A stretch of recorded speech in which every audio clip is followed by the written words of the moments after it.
अस्सलामुअलैकुम। This is Mohammad Tayyab. आज हम अपना नेक्स्ट चैप्टर स्टार्ट करते हैं बायो एनर्जेटिक्स। और बायो एनर्जेटिक्स होता क्या और इसमें हम स्टडी क्या करते हैं। तो सबसे पहले हम फोकस करते हैं कि बायो एनर्जेटिक्स क्या है और इस चैप्टर में हमने क्या क्या डिस्कस करना है उसका ब्रीफली हम यहाँ पे क्या करेंगे, जिक्र करेंगे, ताकि हमें पता हो कि इस चैप्टर में क्या हमने डिस्कस करना है। अब बायो मीन्स आपको पता है कि क्या होता है, लाइफ होती है, और energetics mean study of energy. अब आप लोग नाइन्थ से फिजिक्स की तरफ एनर्जी को यूटिलाइज करते आ रहे हैं कि मीन के ability to do work is called energy.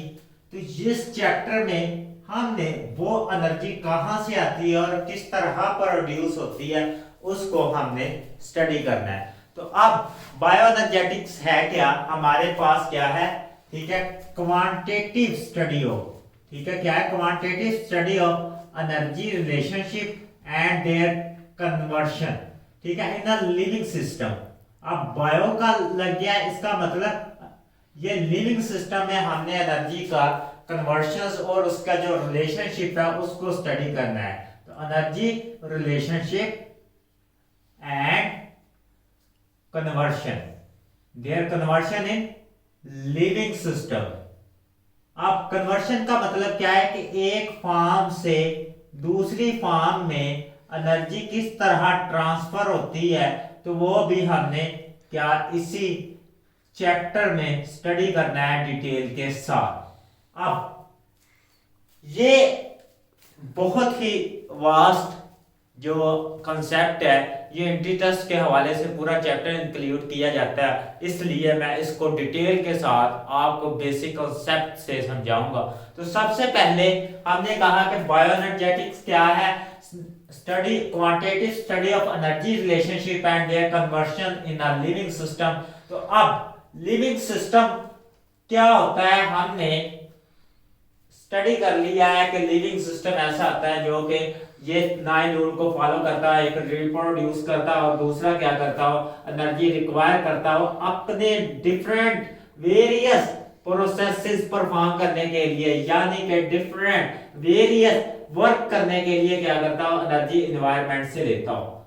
अब एनवायरनमेंट से एनर्जी कहां से आती है और किस तरह आती है। आपने फिजिक्स में एक लॉ पढ़ा था, ठीक है, वो लॉ एनर्जी के रिलेटेड आपने 3 लॉ पढ़े थे, लॉ ऑफ थर्मोडायनामिक्स कहते हैं, ठीक है, उस वो क्या था, एनर्जी के रिलेटेड हमारे पास लॉ था, एक बड़ा लॉ। अब उस लॉ में आप लोगों ने डिटेल के साथ एनर्जी के बारे में पढ़ा था कि एनर्जी क्या होती है। हम इसका जो पहला प्रोसेस है उसको डिस्कस करेंगे कि लॉ ऑफ थर्मोडायनामिक क्या कहता है। हमारे पास बायो एनर्जेटिक्स में तो एनर्जी होगी एक्वायर करनी है सिस्टम ने, लेकिन लॉ ऑफ थर्मोडायनामिक को फॉलो करता है जो कि फिजिक्स का लॉ है, ठीक है।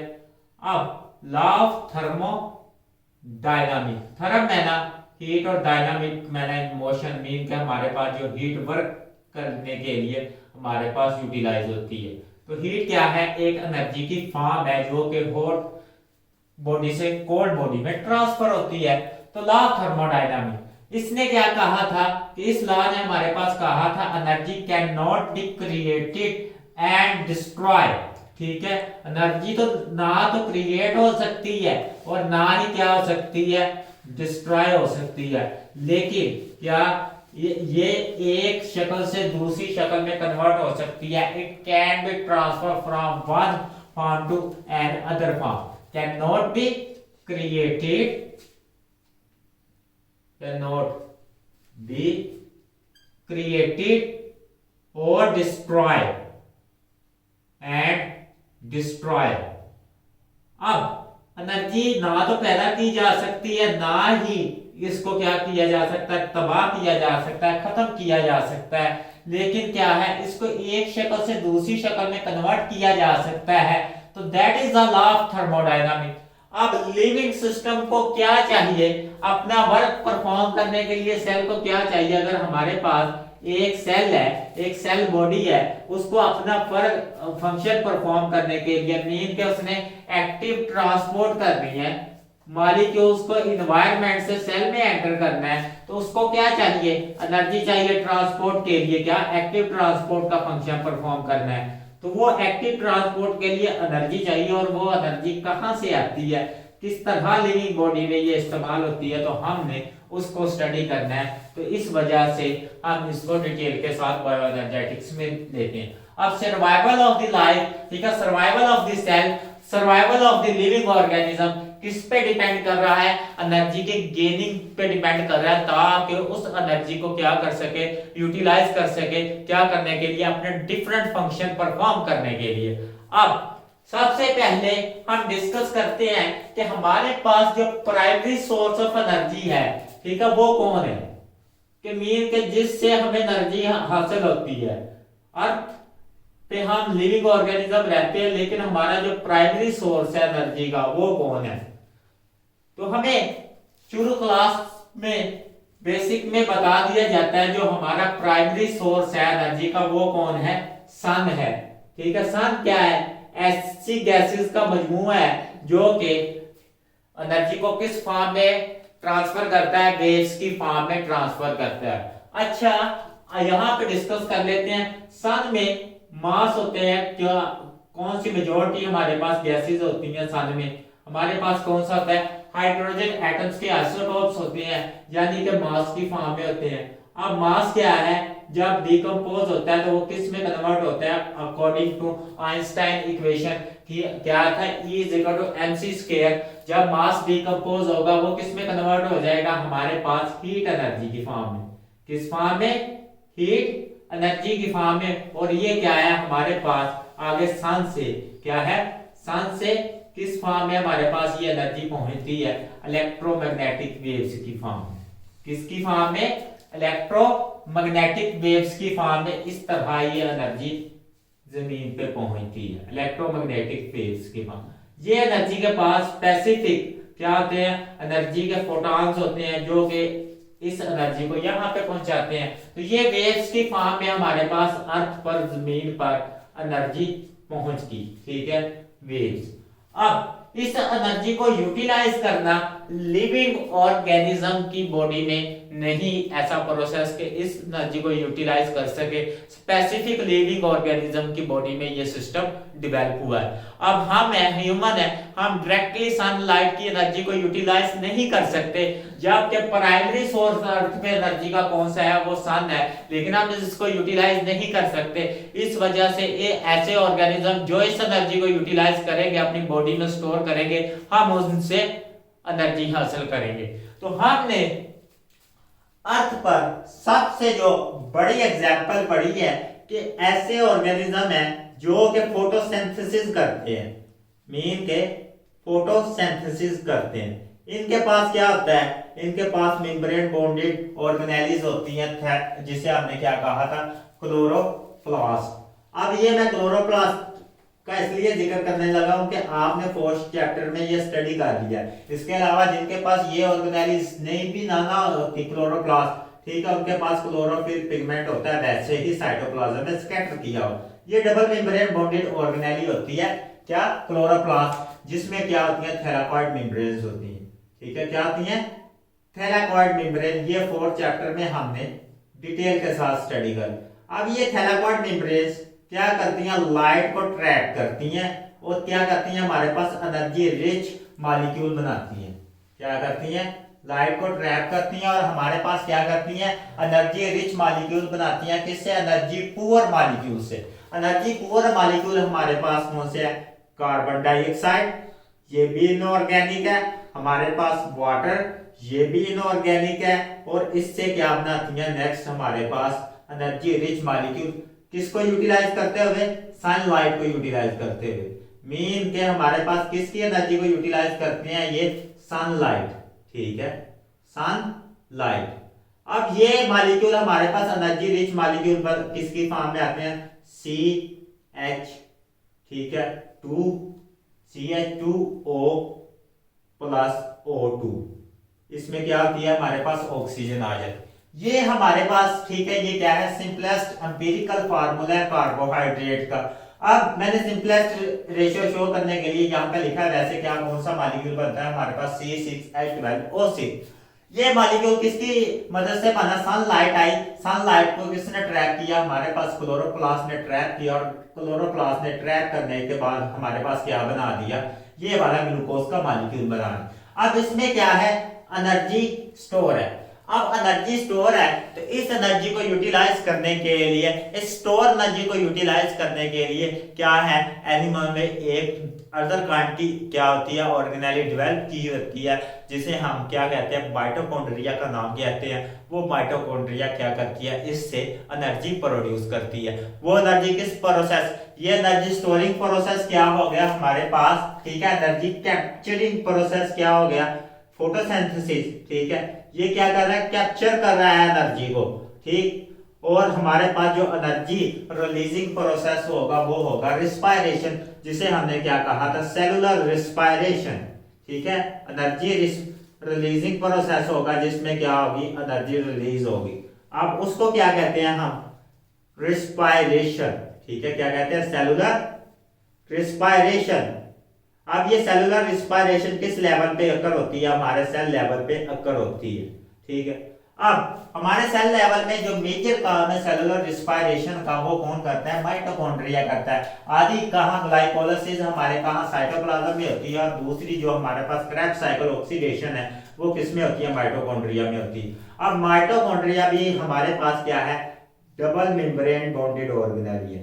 क्या है, डबल मेम्ब्रेन बॉन्डेड ऑर्गेनेली है। और इसमें क्या आती है, आपको पता है, आपने स्टडी कर लिया कि इसमें क्या आती है, इंटरनल मेम्ब्रेन क्या बनाती है हमारे पास, इनवेजिनेशन बनाती है। क्या बनाती है, इनवेजिनेशन। अब इस इनवेजिनेशन को क्या कहते थे हम, क्रिस्पी कहते थे। और ये क्या है, हमारे पास डिफरेंट फंक्शन परफॉर्म करती है। अब इंटरनल मेम्ब्रेन में क्या कौन सा प्रोसेस होते थे, हमने ये भी स्टडी कर लिया। क्रेब्स साइकिल होता था, इलेक्ट्रॉन ट्रांसपोर्ट चेन होती थी, और ये क्या करती थी, ग्लूकोज की ग्लाइकोलाइसिस के बाद और उसके बाद क्रेब्स साइकिल से गुजरने के बाद, इलेक्ट्रॉन ट्रांसपोर्ट चेन के गुजरने के बाद इस ग्लूकोज को क्या करती थी, ब्रेक डाउन कर देती थी, किसमें, दोबारा CO2 में। यानी कि ये वाला जो हमारा रॉ मटेरियल था इसको किसमें कन्वर्ट कर देती थी, CH2O प्लस ऑक्सीजन। ये हमारे पास क्या है, एनवायरनमेंट से रॉ मटेरियल मिलते हैं और इनको क्या करती है, दोबारा हमारे पास किस में कन्वर्ट कर देती है, कार्बन डाइऑक्साइड, और प्लस हमारे पास किस में, वाटर में। और हमें क्या देती है, साथ में एनर्जी, ठीक है। क्या देती है, एनर्जी। अब ये एनर्जी हमारी क्या है, रिलीज होगी। हम इसको क्या करेंगे, दोबारा वर्क के लिए इस्तेमाल करेंगे। अब ये प्रोसेस इस तरह रन होता रहता है। प्लांट क्या करते हैं, एनर्जी को कैप्चर करते हैं और इससे दोबारा एनर्जी हासिल करते हैं। और क्या करते हैं, जो एनिमल्स एनर्जी सिंथेसाइज नहीं कर सकते वो इन प्लांट को खाते हैं, और इनसे ये जो स्टोरिंग एनर्जी कंपोनेंट है वो हासिल कर लेते हैं, और इनकी क्या करते हैं, ब्रेक डाउन करते हैं। अब इनकी ब्रेक डाउन के दौरान, ठीक है, अब क्या करते हैं, हम इसको ड्रा कर लेते हैं डिटेल के साथ। अब सेलुलर रिस्पायरेशन को यहाँ पे हमने एनर्जी रिलीजिंग कहा है, और एनर्जी रिलीज किस तरह होती है हम उसको डिटेल के साथ डिस्कस कर लेते हैं।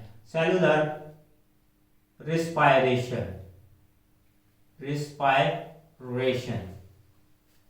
ठीक है। हमारी लिविंग ऑर्गेनिज्म की बॉडी में प्रोसेस होते रहते हैं, और सेलुलर रिस्पायरेशन ये कंटिन्यूअसली प्रोसेस परफॉर्म होता रहता है। और ये कौन करता है, हमारी ग्लाइकोलाइसिस होती है, ठीक है, साइटोप्लाज्म में। और जो आगे दो सेल प्रोसेस होते हैं वो कहाँ पे होते हैं, माइटोकॉन्ड्रिया में होते हैं। हमने डिटेल के साथ डिस्कस कर लिया। अब ये क्या है, हमारे पास एनर्जी स्टोर हो गई है, किसमें, हमारे पास ग्लूकोज की फॉर्म में एनर्जी स्टोर हो गई है, C6H12O6। किसकी मदद से सिंथेसाइज हुआ, हमारे पास किसकी मदद से सिंथेसाइज हुआ, ठीक, फोटोसिंथेसिस की मदद से, यानी कि क्लोरोप्लास्ट। अब ये क्या है, हमारे पास एनर्जी रिच कंपाउंड है, यानी कि इसके पास एनर्जी मौजूद है। अब हम व्हीकल्स में भी क्या करते हैं, वर्क डन करने के लिए, ट्रेन्स में भी वर्क डन करने के लिए क्या करते हैं, एनर्जी को यूटिलाइज करते हैं। यानी कि हमारे पास एक कंपाउंड है जिसे हम क्या कहते हैं, मिथान, ठीक है, मीथेन कहते हैं, CH4। ये क्या है, इसके साथ है हाइड्रोजन अटैच। हम इसको क्या करते हैं, बर्न करते हैं ऑक्सीजन की मदद में, और ठीक इसको क्या करते हैं हम CO2, और हमारे पास कौन सा कंपाउंड बनता है, वाटर, H2O। अब ये वाला जो हमारे पास है कंपाउंड बन रहा है CH4 को बर्न करने से, और हमारे पास क्या साथ में आ रही है, एनर्जी रिलीज हो रही है। क्या हो रही है, एनर्जी रिलीज हो रही है। अब ये एनर्जी क्या होती है, ये वर्क डन के लिए यूटिलाइज की जाती है। आप लोगों ने ये स्टडी किया हुआ है, तो ये वर्क डन के लिए यूटिलाइज करते हैं एनर्जी को किसी भी सिस्टम में। लेकिन लिविंग ऑर्गेनिज्म में भी क्या है, इसकी ब्रेकडाउन होनी है, यहां से इसकी ब्रेकडाउन होनी है, यानी कि इसकी क्या होनी है, ऑक्सीडेशन होनी है। अब यहाँ पे भी क्या हो रही है, एडिशन ऑफ ऑक्सीजन हो रही है कार्बन के साथ। तो इसका मतलब क्या है, हमारे पास मीथेन की ऑक्सीडेशन हो रही है, एडिशन ऑफ ऑक्सीजन हो रही है कार्बन के साथ। तो मीथेन की ऑक्सीडेशन हो रही है, यहाँ पे हमारे पास कार्बन यानी कि ग्लूकोज में भी क्या होनी है, कार्बन के साथ ऑक्सीजन की एडिशन होनी है, उसको कार्बन डाइऑक्साइड में कन्वर्ट करना है। तो क्या होती है, ये भी क्या होती है, हमारे पास ऑक्सीडेशन होती है। लेकिन इसमें ये वाला जो हमारा प्रोसेस है, जो कि गाड़ियों के इंजन में होता है, ये हमारे पास क्या होता है, ये वेल कंट्रोल नहीं होता। मीन के हमारे पास बर्निंग का प्रोसेस फास्ट होता है, स्टेप बाय स्टेप नहीं होता। ये क्या होता है, वेल कंट्रोल प्रोसेस नहीं होता, ठीक है, not a well control process. लेकिन हमारे पास जो लिविंग सिस्टम है, इसमें कंट्रोल प्रोसेस होता है। क्या होता है, कंट्रोल प्रोसेस होता है, उसमें ग्लूकोज की ब्रेकडाउन क्या सी होगी, कंट्रोल्ड वे में होगी। क्या होगी, कंट्रोल्ड मैनर में होगी, ठीक है, याद रखिएगा। वो क्या है, हमारे पास कंट्रोल नहीं है, क्योंकि उसमें एनर्जी है बहुत सारी जाया हो जाती है एनवायरनमेंट में। लेकिन इसमें क्या है, हमारे सिस्टम में एडवांसमेंट है, इसमें एनर्जी इतनी ज्यादा जाया नहीं होती। जैसे जैसे हमें जरूरत होती है, वैसे वैसे step by step energy release होती है। अब हम इसको डिस्कस करते हैं कि इसकी ब्रेकडाउन होनी है। हमारे पास क्या होती है, सेलुलर रिस्पायरेशन होती है, और क्या होती है, हमारे पास फॉर्मिक एसिड में पहले ग्लूकोज की ब्रेकडाउन होती है, C6H12O6। इसको डिटेल के साथ पढ़ना है हमने, ठीक है। इस प्रोसेस को, दो फॉर्मिक एसिड के मॉलिक्यूल बनते हैं, जिसके पास क्या होते हैं, 3-3 कार्बन होते हैं, ठीक है। कितने होते हैं, 3-3 कार्बन होते हैं। अब इन मॉलिक्यूल को दोबारा फर्दर, जो ये प्रोसेस होता है हमारा साइटोप्लाज्म में, और नेक्स्ट इसको क्या करते हैं, दोबारा फर्दर हमारे पास ये एंटर होते हैं माइटोकॉन्ड्रिया में, और माइटोकॉन्ड्रिया में ये एंटर होने के बाद क्या होते हैं, दोबारा इस एक प्रोसेस के थ्रू गुजरते हैं, जिसे हम क्या कहते हैं, ऑक्सीडेशन ऑफ फॉर्मिक एसिड, और उसके बाद हमारे पास Krebs cycle, electron transport chain. तो इन प्रोसेसेस में हमारे पास एक एनर्जी स्टोरिंग, ठीक है, मॉलिक्यूल बनता है, जिसे हम क्या कहते हैं, एटीपी। क्या कहते हैं, एटीपी, ठीक है। ये हमारे पास एक मॉलिक्यूल बनता है, और एक हमारे पास बनता है NADPH, ठीक है, NADPH। ये दो मॉलिक्यूल बनते हैं। NADPH भी, ठीक है, अल्टीमेटली किसमें कन्वर्ट करना पड़ता है, हमें एटीपी में कन्वर्ट करना पड़ता है। और यहाँ पे हमारे पास कौन कौन से मॉलिक्यूल बनते हैं, जब ये ब्रेकडाउन होती है, तो हमारे पास अल्टीमेटली जो मॉलिक्यूल हमें ऑब्टेन होता है, वो होता है एटीपी, मीन के क्रेब्स साइकिल, ठीक है, क्रेब्स साइकिल जिसे हम सिट्रिक एसिड साइकिल कहते हैं, ठीक है। और उसके बाद इलेक्ट्रॉन ट्रांसपोर्ट चेन, ठीक है, वो भी हमने स्टडी करनी है, इलेक्ट्रॉन ट्रांसपोर्ट चेन। उसके बाद, ठीक है, इसमें क्या है, हमारे पास जो अल्टीमेटली मॉलिक्यूल है, हमें एटीपी मिलता है। तो अब एटीपी मॉलिक्यूल क्या है, ये एक क्या है, करंट सोर्स ऑफ एनर्जी है। अब करंट सोर्स ऑफ एनर्जी क्या है, कि ऐसा सोर्स ऑफ एनर्जी है जिसका सेल का हर कंपार्टमेंट इसे यूटिलाइज कर सकता है। करंट सोर्स ऑफ एनर्जी, ठीक है। अब क्या है, हमारे पास हाई किस्म का मेन का हमारे पास क्या होता है, डीजल भी होता है, स्प्रिट भी होती है, और क्या होता है, हमारे पास हाई ऑक्टेन तेल भी होता है। अब क्या है, बुबलैल को देर से आग लगती है, और डीजल को जब उससे कम टाइम लगता है, और पेट्रोल को उससे कम, और स्प्रिट को उससे कम टाइम लगता है। तो हमारे पास वहां में इंस्टेंट सोर्स ऑफ एनर्जी क्या है, हमारे पास है स्प्रिट। लेकिन यहाँ पे क्या है कि हमारे पास जो सबसे ज्यादा फास्ट वे है एनर्जी हासिल करने का, वो क्या है, एटीपी। अगर हम एटीपी को क्या करें, ब्रेक डाउन करें, क्या करें, एटीपी की ब्रेक डाउन करें, तो हमारे पास क्या होता है, एटीपी मॉलिक्यूल ब्रेक डाउन होता है। और क्या है, ये सारे सेलों के पास एबिलिटी है कि वो एटीपी को, मीन के हर रीजन के पास एबिलिटी है कि वो एटीपी को डिकम्पोज कर सकता है। लेकिन के जबकि ये वाला जो मॉलिक्यूल है, ये वाला हमारे पास ग्लूकोज है, ये सेल के सारे रीजन्स के पास ये एबिलिटी नहीं होती कि वो इसको ब्रेक डाउन करके इससे एनर्जी हासिल कर सके। अब एटीपी को क्या है, हम एडीपी में कन्वर्ट करते हैं, और क्या हम इनऑर्गेनिक फॉस्फेट में कन्वर्ट करते हैं, और हमारे पास क्या है, एनर्जी आती है 7.3 किलो कैलोरीज पर मोल। तो इतनी एनर्जी हमारे पास एक एटीपी मॉलिक्यूल डोनेट कर देता है। अब ये वाली एनर्जी एटीपी में किस तरह आती थी, हमने क्या कहा है कि जब हम क्या करते हैं, ग्लूकोज की ऑक्सीडेशन करते हैं, यानी कि ग्लूकोज में हमारे पास क्या होते हैं, CH बॉन्ड, ठीक है, क्या होते हैं, CH बॉन्ड। जैसे कि वहां मीथेन में CH बॉन्ड मौजूद थे, तो ग्लूकोज में भी क्या होते हैं, CH बॉन्ड मौजूद होते हैं, और CH बॉन्ड अल्टीमेटली किसमें कन्वर्ट हो जाते हैं, हमारे पास कार्बन डाइऑक्साइड के साथ, ऑक्सीजन के साथ रिप्लेस हो जाते हैं। यहाँ पे मैं ग्लूकोज का स्ट्रक्चर ड्रा करने लगा, CH2, ठीक है, हमारे पास क्या है, CHO यानी कि एल्डिहाइड ग्रुप, और क्या होता है next, A carbon, first, second, third, fourth, ठीक है, फिफ्थ और सिक्स्थ, CH2, OH, ठीक है, हमारे पास क्या है, OH ग्रुप, H ग्रुप, ठीक है, OH group, H group, hydrogen, ठीक है, हमारे पास क्या है, हाइड्रोजन, OH ग्रुप, और हमारे पास क्या है, ये वाला OH। अब क्या है, ये हमारे पास क्या है, एक ग्लूकोज का फार्मूला है। अब क्या है कि हमारे पास ये वाले इसमें CH बॉन्ड ब्रेक होते हैं, और किसकी प्रेजेंस में ब्रेक होते हैं, ऑक्सीजन की, और हमारे पास क्या दे देते हैं, ये हमारे पास 6 कार्बन डाइऑक्साइड के मॉलिक्यूल, और क्या दे देते हैं साथ में वाटर, H2O। तो उसमें साथ में क्या होती है, हमारे पास एनर्जी रिलीज होती है, और एनर्जी किसकी फॉर्म में हमारे पास जो स्टोर होती है, एनर्जी रिलीज हुई, वो क्या है, किसकी फॉर्म में स्टोर होती है, हमारे पास एटीपी की फॉर्म में स्टोर हो जाती है। और एटीपी क्या है, सेल के डिफरेंट रीजन्स में ट्रांसपोर्ट कर दी जाती है माइटोकॉन्ड्रिया से, ताकि जिस रीजन को जरूरत है वो इस एटीपी से एनर्जी हासिल कर सके और अपना फंक्शन परफॉर्म कर सके। अब ये हो गया था एनर्जी रिलीजिंग प्रोसेस, हमारे पास क्या था, कंट्रोल मैनर में। अब इसमें एटीपी है।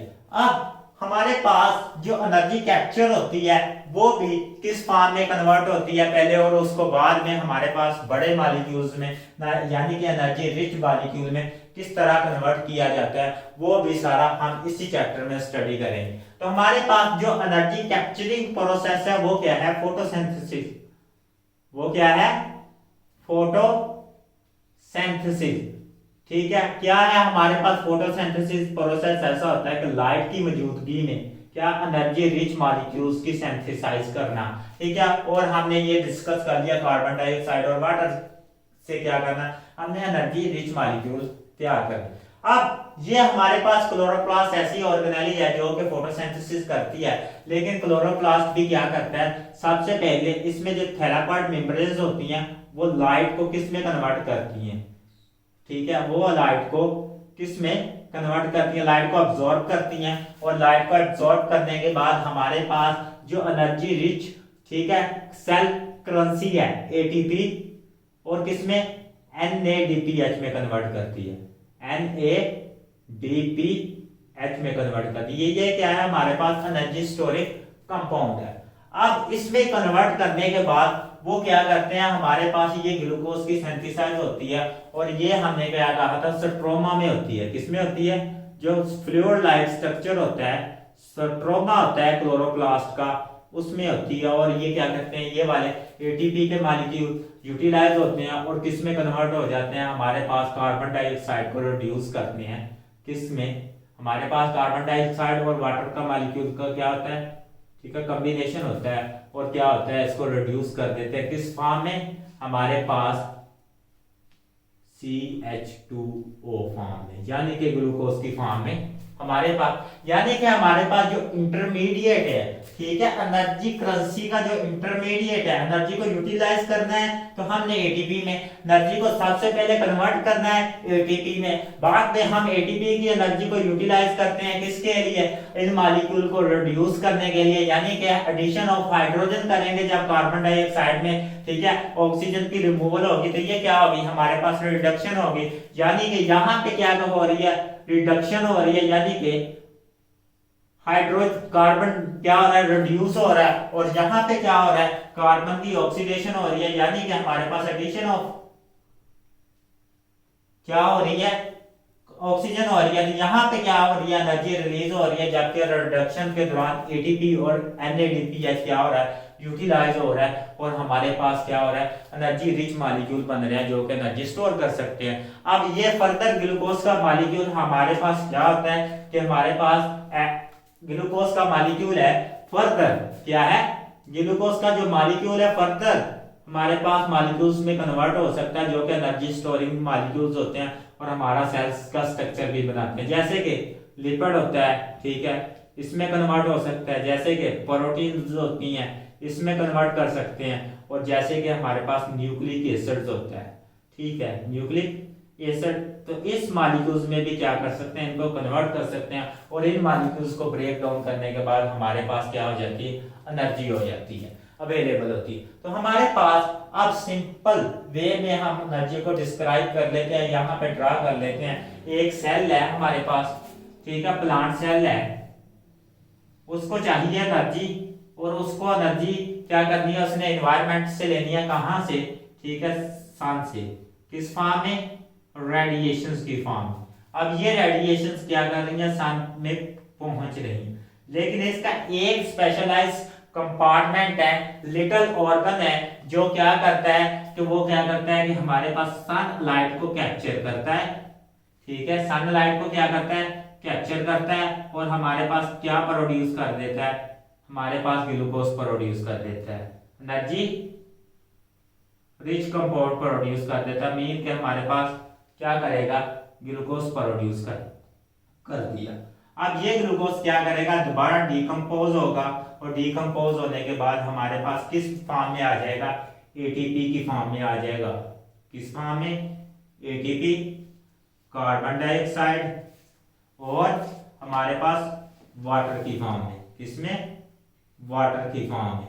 अब इसको का डिकम्पोज करने वाला जो हमारे पास ऑर्गेनेली है उसका नाम है माइटोकॉन्ड्रिया, उसका नाम क्या है, माइटोकॉन्ड्रिया, और इसमें ये क्या होता है, इंटरनल मेम्ब्रेन होती है, और इसकी क्या होती है, एक्सटर्नल मेम्ब्रेन होती है, जो कि ये वाला फंक्शन परफॉर्म, ये एटीपी अब क्या करेगा, ये सेल पूरा यूटिलाइज करेगा, और दोबारा कार्बन डाइऑक्साइड और वाटर कहाँ जाएगा, इसमें जाएगा, और इसके रॉ मटेरियल से इससे दोबारा फोटोसिंथेसिस होगी, एनर्जी रिच मॉलिक्यूल हमारे पास सिंथेसाइज हो जाएगा। अब क्या है, एनर्जी क्रिएट नहीं हो रही, ठीक है, डिस्ट्रॉय नहीं हो रही, क्या हो रही है, ये एक फॉर्म से दूसरी फॉर्म में कन्वर्ट हो रही है, क्या हो रही है, एक फॉर्म से, यानी कि हमारे इलेक्ट्रोमैग्नेटिक वेव्स की फॉर्म से किस में कन्वर्ट हुई, CH बॉन्ड में कन्वर्ट हुई, और CH बॉन्ड में दोबारा ये यूटिलाइज हुई, और जब ये यूटिलाइज होगी कोई सेल फंक्शन परफॉर्म करेगा, तो हमें पता है फिजिक्स में पढ़ा है कि हमारे पास जब भी कोई वर्क होता है तो हीट एनर्जी किस फॉर्म में डेसिपिटेट होती है, सिस्टम में हीट की फॉर्म में, और दोबारा हीट की फॉर्म में क्या हो जाएगी, ये एनर्जी डेसिपिटेट हो जाएगी, और ये इस तरह क्या करता है, एनर्जी का प्रोसेस हो जाता है। अब नेक्स्ट आते हैं, हमारे पास प्लांट सेल है, उसमें रिस्पायरेशन भी होती है और फोटोसिंथेसिस भी होती है। अब जब सुबह का, ठीक है, वक्त होता है, और सुबह के वक्त क्या होता है कि हमारे पास सूरज चढ़ता है, यानी कि सनराइज करता है, और सनराइज करने के दौरान क्या होती है, हमारे पास लाइट इंटेंसिटी कम होती है, और लाइट इंटेंसिटी कम होने की वजह से हमारे पास फोटोसिंथेसिस का रेट क्या होता है, कम होता है, लेकिन रिस्पायरेशन का रेट अपनी नॉर्मल प्रोसेस पे होता है। तो अब क्या हो रही है, फोटोसिंथेसिस का जो रेट है वो आहिस्ता आहिस्ता बढ़ रहा है। अब फोटोसिंथेसिस के से हमारे पास क्या प्रोड्यूस हो रहा है, ग्लूकोज प्रोड्यूस हो रहा है, और ठीक है, फोटो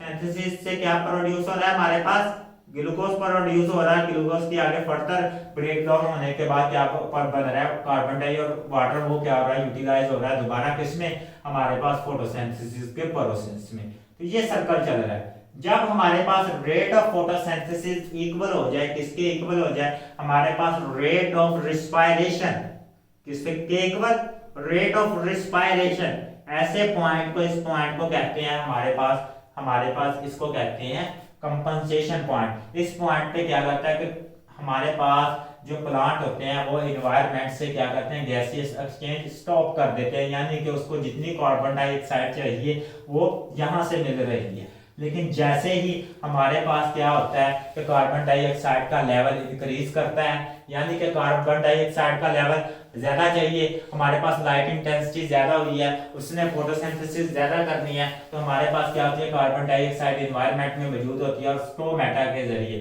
किसके जरिए, स्टोमेटा के जरिए हमारे पास क्या होती है, प्लांट सेल्स में दोबारा एंटर होना शुरू हो जाती है यहाँ से CO2। इसकी जो ज्यादती है यानी कि इसकी जो कमी है वो पूरी कौन करेगा, एनवायरमेंटल कार्बन डाइऑक्साइड जो कि हमारे पास ऑर्गेनिज्म रिलीज करते हैं। तो ये दोबारा प्रोसेस इस तरह होता रहेगा और हमारे पास क्या हो जाएगा, ग्लूकोज की फॉर्मेशन क्या हो जाएगी, इंक्रीज हो जाएगी। तो ये हमने डिटेल के साथ इसको डिस्कस करना है। यहाँ तक ये हमारा एक इंट्रोडक्शन हो गया कि किस तरह एनर्जी रिसाइकल होती है एक प्रोसेस से दूसरे प्रोसेस में। अल्लाह हाफिज, अपना ख्याल रखिएगा।